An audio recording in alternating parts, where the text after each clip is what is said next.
Hello and welcome everyone. Thank you for tuning into our first YouTube video. We really appreciate it. This is just going to be like a little quick 10-minute video, just a little Q&A talking about anything and everything you guys asked us about on our Facebook group and on our Facebook page. We just asked you guys, what questions you had, what ones, were you thinking of that you haven't had answered before for you. So that's what this is going to be. Please forgive me if I'm a little nasally still, just getting over the Rona. So thank you everyone that did, send their well wishes to me. The business has definitely struggled the last week, so we're definitely going to be working really hard to get caught up. So sit back, relax, and I'll answer some questions for you. All right, question 1 is from Tanya. She asks, does our wax work better in a bulb warmer or a hot plate warmer? I mean, traditionally, most people melt their wax within a traditional bulb warmer, but there are plenty of hot plate warmers out there as well. Sometimes the bigger ones that have the bigger dish for them. It doesn't really matter from what we found. They both, as long as they're a good quality one, they'll both burn hot enough where they'll melt down the wax. You just don't want to get the ones that are really hot, like the Scentsy ones. I know a lot of people love the Scentsy ones and they love spending $70-$80 for them because they're nice and neat looking, but they tend to burn a lot hotter because of Scentsy's wax, which means they'll burn off our wax melts because of the soy. It melts much lower temperatures, so it will burn off our fragrance much quicker. And you obviously don't want that happening because it will be really strong for a little while, but then it's just going to burn the fragrance off too quickly. So you want to kind of find the happy medium for something that will melt down the wax quick enough and give you a nice good scent throw, but also not burn off all the fragrance pretty quickly as either. So either or doesn't really matter, just whatever you prefer and whatever you like. All right, next question. Jessica asks, which material works best to soak up wax with? There's been a lot of clever ways that people have come up with on the internet for how to do this. The one way I probably don't recommend is the wax in the freezer method, where when you're done melting your wax, you just, once it hardens up, you pop it in the freezer for a little bit, and then it'll pop out. It can do that. Sometimes though, you'll end up cracking your porcelain, so I don't really want to recommend doing it that way. The easiest way is going to be after you're done melting your wax, just use a paper towel or some cotton balls and it will soak up all the wax in there, and you can wipe it right out. Especially when we use our micas and glitter, it can be a little bit harder to get that wax up. So the cotton balls and the paper towels definitely help with that. All right, next question. Jessica also asks, do certain scents throw or burn longer or better than others? Certain notes perhaps? Yeah, I would say that we recommend notes that are strong. Any type of musk or floral notes, they always are really strong and do really well. There are a few exceptions to like your gardenias or your jasmines. Those are usually a bit lighter, but for the most part though, the floral scents are usually really strong. Same thing with fruit notes. Any type of cereal scents usually are really strong. But fragrances all together as a whole, they're really unique, and every single one is different from the other. So I mean, you could have one that's super strong and it has almost all the same notes as another one, but then that one just ends up being a little bit lighter based on the makeup of it. So I mean, testing is definitely recommended if you're looking to buy newer scents or anything. We definitely offer free samples, so definitely take advantage of those when you can. But it's just more of trial and error and trying them out and figuring out which ones work best for you and your setup.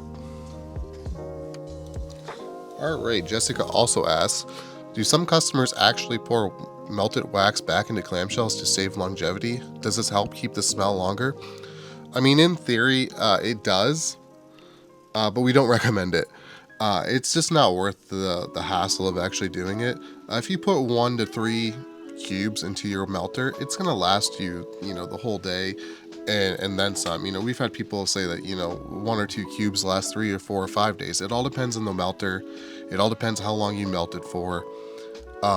But it's just not worth pouring it back into your clamshell at the end. Also, it's gonna be too hot. You might end up ruining the clamshell or melting it, where it's all deformed. Just usually, our recommended use is just 1 to 3 cubes. Melt it for 6 to 8 hours at a time. Turn it off. You'll probably get a few days out of each use of those, depending on how long and how hot the melter gets. But yeah, people do this, and we don't recommend it. All right, Roberta asks, which types of wax warmers do we carry and which do we recommend? So we used to carry the Candle Warmers brand. We used to be an authorized reseller of them. We still are, but we don't carry their wax warmers anymore. Just personal choice for the business. But we do recommend their candle warmers. They have great warmers. They're reasonably priced, and they get plenty hot enough. Some other warmers we'd recommend are the sensational ones from Walmart. Those are really good ones as well. They definitely get plenty hot enough, and they're really affordable. We can't really recommend Scentsy ones. I know I'm second time I'm bringing this up in this video. I'm not hating on Scentsy. It's just their warmers get really hot, and they're really, really expensive, and it just tends to burn off the fragrance too quickly. But if you really love their warmers and you have one of them, you can use them. Just I would definitely be mindful of turning off that warmer, after an hour or so, just to preserve the longevity of our wax melts in them. But yeah, Candle Warmers brand, sensational brand, really good. Don't really recommend Scentsy though, for the price and how hot they get. All right, Nicole asks, what inspires our scent choices? Some are classic scents, but some are so creative. Thank you for that, Nicole. Yeah, we want to make sure that when we started the business, we had all the classic scents that everyone knows and loves, but also had our own creative twist on our own scents as well that were unique to us, that we can, find and make.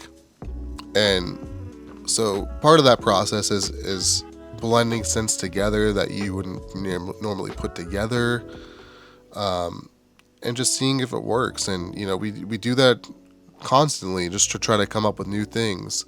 That's how our Easter basket brittle came about. I was like, you know what? Maybe we'll put some bubble gum with some Easter flowers together, and then we'll throw some jelly beans in there. And it actually is a really good scent, and it sells really well for the Easter time.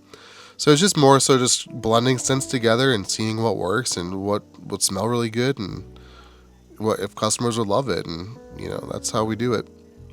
Thank you for the question.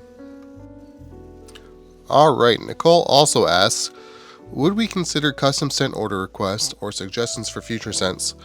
I mean, we've done custom order requests before in the past. We've kind of stopped that program now, but we're always open to requests, and we have a long list of stuff we want to come out with. It's just we're trying to hold back a little bit. We released over 300 plus scents in the last 4 years of our opening. And so now we're just trying to make it more of a controlled release of scents, and ones that we really are passionate about, and ones that we think fit the brand at the timing. But we are, like I said, we're always open to requests. And so if you have any requests, feel free to send us a message, comment them, and we'll definitely put it on the list, and maybe hopefully someday it will come to fruition.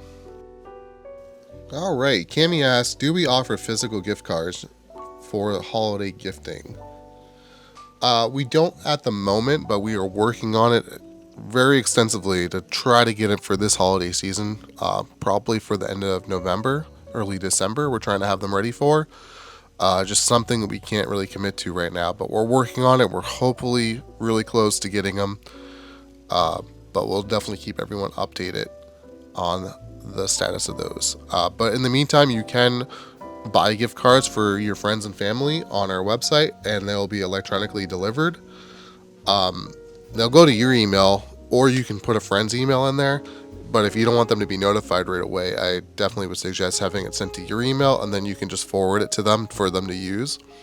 Or if there's the code in the email, you can just give them the gift card code. I know, not as good as a physical gift card, but we're working on the physical gift cards hopefully soon. Alright everyone, that's going to do it. Thank you so much for watching our first YouTube video. Please make sure to like it and subscribe to our channel. We're going to have plenty more videos coming in the future, as well as live streams. So be on the lookout for those, and have a great start to your week. Take care.